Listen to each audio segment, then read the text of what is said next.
शकता एक मी मोठी वाटी घेतलेली आहे, तर इथं मी 1 वाटी चिवडा घेतलेला आहे.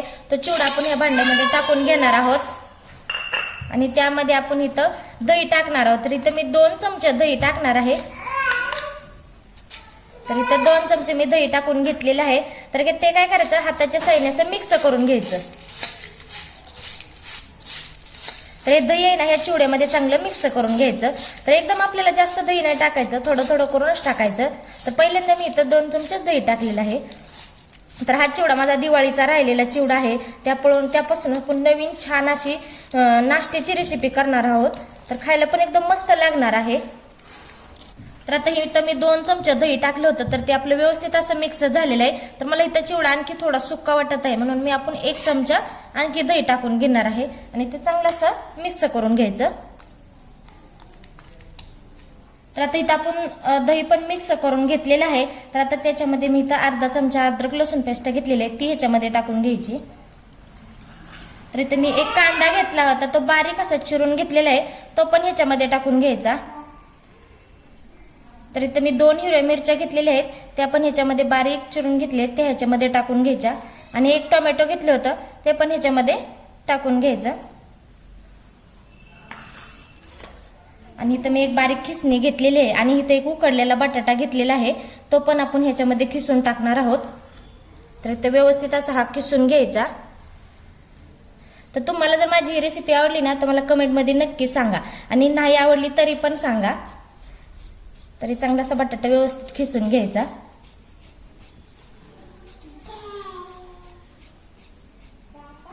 तर आता इथं आपण बटाटा खिसून टाकलेला आहे. आता त्यानुसार चवीनुसार मीठ टाकायचं. तर इथं मीठ जास्त नाही टाकायचं, थोडंच टाकायचं, कारण का आपल्या चिवड्यात पण मीठ असतं, त्याच्यामुळे इथं थोडंच टाकून घ्यायचं.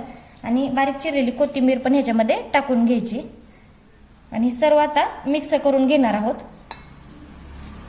तर ह्याच्यामध्ये पाणी नाही ओतायचं.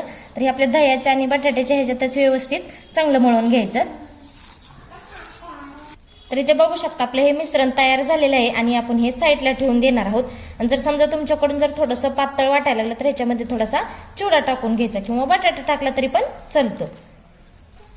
तर इथे एक मी मिक्सरचं भांडं घेतलेलं आहे, त्यामध्ये इथं मी एक मकाचे पोहे घेतले, ते 1 वाटी मकाचे पोहे घेतलेले आहेत, ते ह्याच्यामध्ये आपण टाकून घेणार आहोत. आणि त्याला मिक्सरमध्ये बारीक असं वाटून घ्यायची, त्याची पावडर करून घ्यायची. तर इथे बघू शकता मी अशा पद्धतीची ह्याची पावडर करून घेतलेली आहे.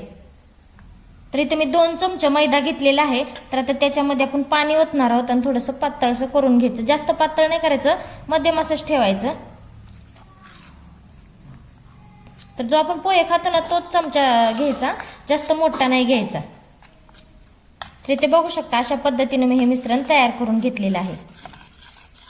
तर इथे बघू शकता छान असं आपलं हे भिजून पण तयार झालेलं आहे.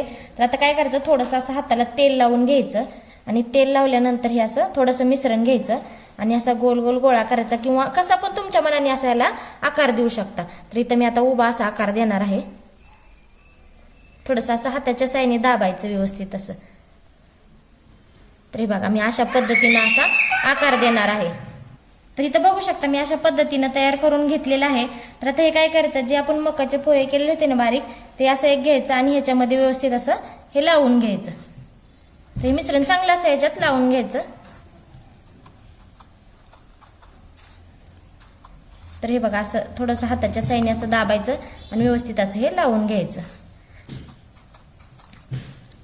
तर हे बघा छान असं हे लागलेलं आहे. तर आता हे काय करायचं, जे आपण मैद्याचं मिश्रण केलं ना तयार, ते ह्याच्यामध्ये असं व्यवस्थित लावायचं ते पण.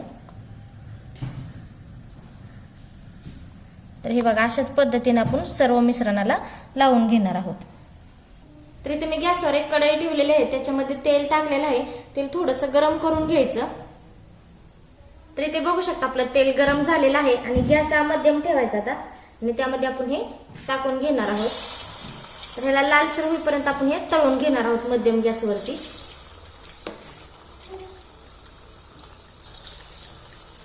तर ह्याला लगेच असं हलवून घ्यायचं नाही, थोडंसं लालसर होईपर्यंत ह्याला मग नंतर हलवायचं. तर इथे बघा अशा पद्धतीने थोडंसं वरती त्याच्यावरती तेल सोडायचं, म्हणजे व्यवस्थित असं हे तळून निघतं. आणि गॅस हा मध्यमच ठेवायचा. तर हे काय करायचं, तर ते चांगलं असं व्यवस्थित असं दोन्ही साईडने हलवून घ्यायचं. तर बघा हलवल्यानंतर कसं तेल जसं जसं वर जाईल ना ते छान असं फुगून निघतं. मग त्याला थोडंसं अजून लालसर होऊन द्यायचं. तर आता हे बघू शकता छान लालसर होईपर्यंत आपण हे तळून घेतलेलं आहे. तर आता हे काढून घ्यायचं. तर मस्त असं हे तयार झालेलं आहे. तर बघा किती छान असं कुरकुरीत असं झालेलं आहे. तर बाकीचं पण अशाच पद्धतीने आपण तळून घेणार आहोत. तर इथे बघू शकता मस्त आपला दिवाळीत राहिलेला चिवडा आहे ना, त्याच्यामधून मस्त नवीन चटपटीत रेसिपी तयार झालेली आहे. खायला पण एकदम मस्त लागणार आहे आणि लहानांपासून मोठ्यांपर्यंतही खायला छान लागणार आहे. तर इथे मी तुम्हाला एक तोडून दाखवते किती मस्त असा हा नाश्ता झालेला आहे बघा. तर आहे ना मजेदार मस्त असा नाश्ता. जर तुम्हाला माझी व्हिडिओ आवडला तर कमेंटमध्ये मला नक्की सांगा. चला तर मग भेटूया पुढच्या रेसिपीमध्ये. तोपर्यंत धन्यवाद.